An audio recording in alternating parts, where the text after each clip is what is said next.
കോടീശ്വരന്മാരോടോ കേന്ദ്രത്തിന് കാരുണ്യമെന്നാണ് super prime അടുത്തായി ചർച്ച ചെയ്യുന്നത്. അതിലേക്ക് പോകുമ്പോൾ ശ്രീ CR, ഇപ്പം നടന്ന ചർച്ചയിൽ താങ്കൾക്കൊരു അഭിപ്രായമുണ്ടെന്നാണ് ഞാൻ അനുമാനിക്കുന്നത്. താങ്കളുടെ പ്രതികരണം? തീർച്ചയായിട്ടും ശ്രീ മുരളീധരൻ കേരളത്തിലെയും മഹാരാഷ്ട്രയിലെയും ഗുജറാത്തിലെയും ഒക്കെ സഹകരണ സ്ഥാപനങ്ങളെ ഒരുപോലെ താരതമ്യപ്പെടുത്തി. ഒരിക്കലും ശരിയല്ല. കേരളത്തിലാണ് ഇത്രയധികം സാധാരണ മനുഷ്യർ ഇതിൽ അംഗങ്ങളായിട്ടുള്ളത്. മറ്റ് സ്ഥലങ്ങളിൽ നമുക്കറിയാം ഷുഗർ കോപ്പറേറ്റീവിയുടെ ആളുകൾ ആരാണ്, മഹാരാഷ്ട്രയിലെ ഷുഗർ കോപ്പറേറ്റീവ് ആരാ ഭരിക്കുന്നതെന്ന് ചോദിച്ചാൽ അറിയാൻ പ്രത്യേകിച്ച് ഒരു ബുദ്ധിമുട്ടില്ല. അവിടുത്തെ സാധാരണ മനുഷ്യർ, ഞാൻ പറഞ്ഞത് കേരളത്തിലെ ബാങ്കിംഗ് പോലെ തന്നെ ഞാനൊരു മൾട്ടി സ്റ്റേറ്റ് കോപ്പറേറ്റീവ് സൊസൈറ്റിയുടെ സ്ഥാപക പ്രസിഡന്റാണ്. ഇപ്പോഴും ഞാൻ വൈസ് പ്രസിഡന്റാണ്.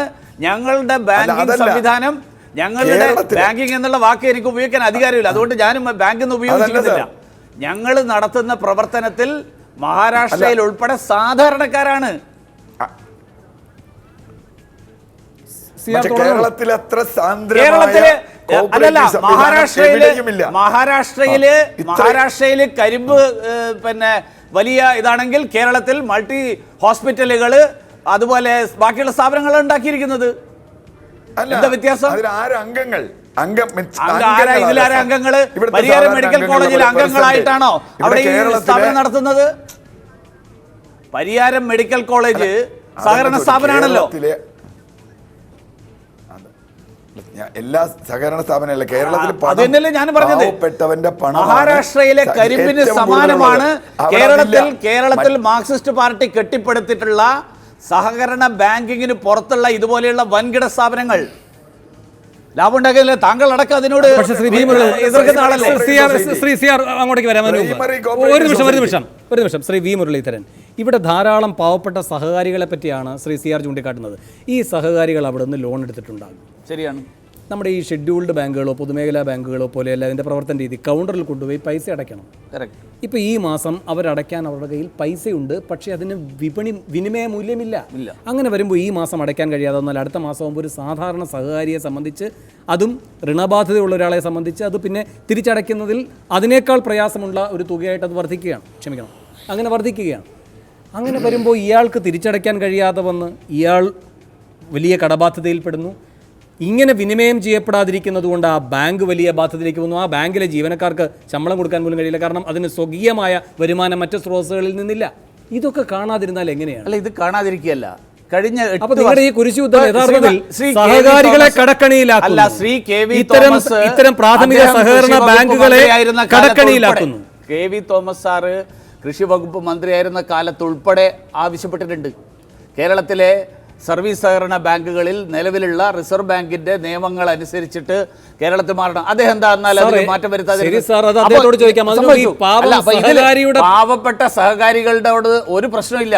പാവപ്പെട്ട സഹകാരികൾക്ക് ഈ ഡിസംബർ മാസം 30-ാം തീയതി വരെ എല്ലാവർക്കും കിട്ടിയിട്ടുള്ള സമയം, ആ സമയം കേരളത്തിലുള്ള പ്രാഥമിക സഹകരണ സംഘങ്ങൾക്കുൾപ്പെടെ അതിനുള്ള പരിഹാരം കണ്ടെത്താൻ കേന്ദ്ര സർക്കാരിന് ബാധ്യതയുണ്ട്.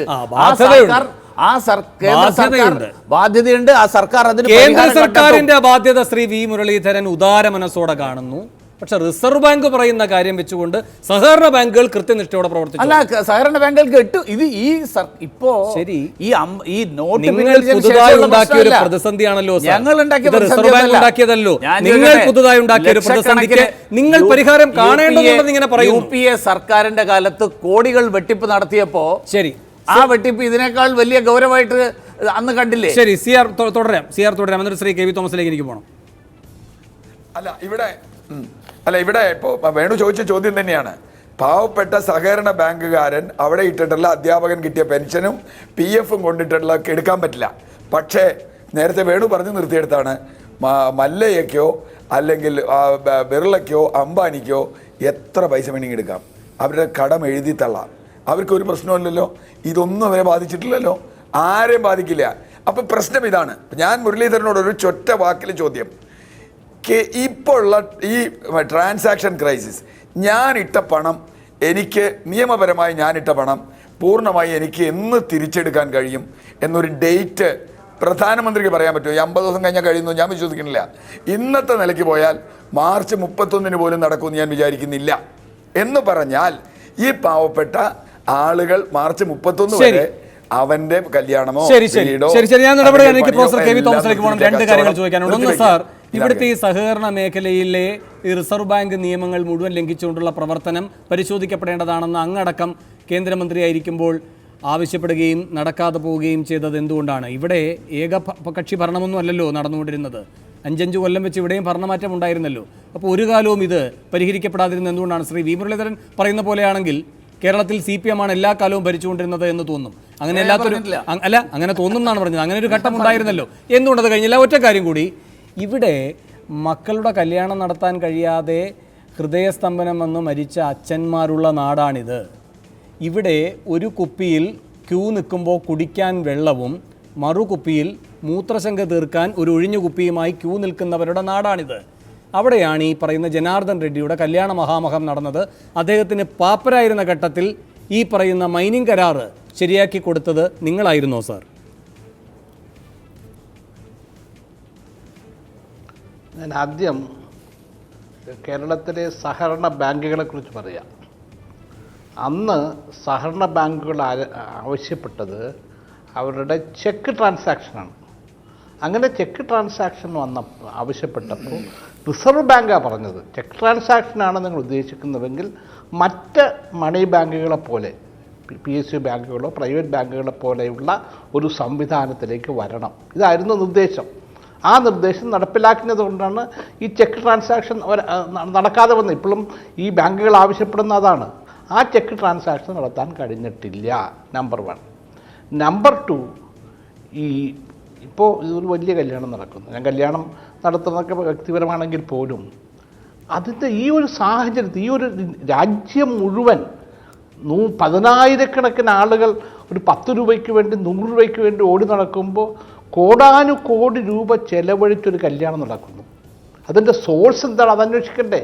ഇവിടെ പാവപ്പെട്ടവൻ്റെ കൊങ്ങയ്ക്ക് പിടിക്കുമ്പോൾ ഈ BJPയുമായി വളരെ അടുത്ത് നിൽക്കുന്ന ഒരു രാഷ്ട്രീയ നേതാവിൻ്റെ കല്യാണത്തിനോട് നടത്തുന്ന ചെലവ് നമുക്കറിയാം. ഇപ്പോൾ എവിടെയും വലിയ കല്യാണങ്ങൾ നടക്കുമ്പോൾ അത് അന്വേഷിക്കാൻ ഈ ഇൻകം ടാക്സ് ഡിപ്പാർട്ട്മെൻറ്റ് തന്നെയുണ്ട്. എന്തുകൊണ്ട് ഇത് സംഭവിച്ചു?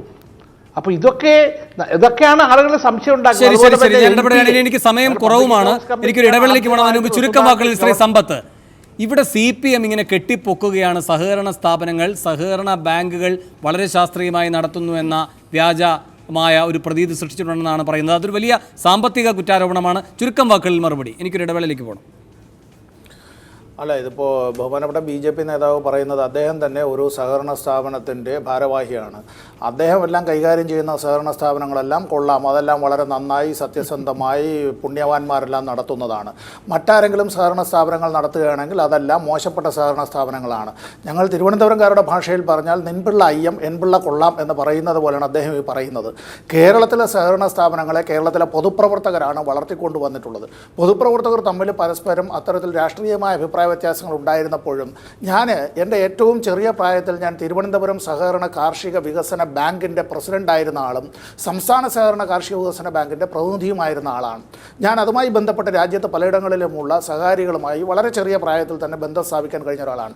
അവരെല്ലാവരും പറഞ്ഞിട്ടുള്ളൊരു കാര്യം, ഇന്നും MPമാരോട് ചോദിച്ചാൽ അവർ പറയും, ഇന്ത്യയിലെ സഹകരണ രംഗത്തിന് മാതൃക എന്നുള്ളത് കേരളത്തിലെ സഹകരണ സ്ഥാപനങ്ങളാണ് എന്നുള്ളത്.